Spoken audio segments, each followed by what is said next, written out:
আসুন জেনে নিই ইংলিশ ফ্যাক্টসে গোয়ের একটি ইন্টারেস্টিং ব্যবহার। তো গো মানে যাওয়া, এটা আমরা সবাই জানি, কিন্তু গোয়ের আরেকটা অর্থ হলো হয়ে যাওয়া। যেমন যদি বলা হয় এ যা পরিস্থিতি, এত চাপ, আমি পাগল হয়ে যাব।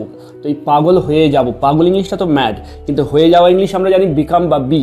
কিন্তু এক্ষেত্রে আমরা I will be mad, I will become mad এই শব্দগুলো ব্যবহার না করে আমরা বলবো আই উইল গো ম্যাড।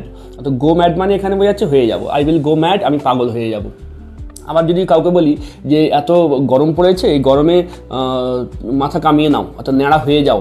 তো এই যে ন্যাড়া হয়ে যাওয়া, মাথা কামানো বা ন্যাড়া হওয়া, একে বল্ড বলা যেতে পারে, শব্দটা হবে বল্ড। তার আগে আমরা বলবো গো।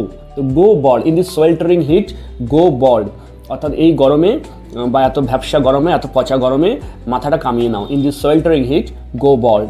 আবার আমরা অনেক সময় বলি গো গ্রিন, যদি মানুষকে যদি আমরা গাছ লাগাতে বলি, শাকসবজি, গ্রিন শাকসবজি বেশি খেতে বলি, অর্থাৎ সবুজের মধ্যে যদি আমরা তাদের থাকতে বলি, তখন আমরা বলতে পারি গো গ্রিন।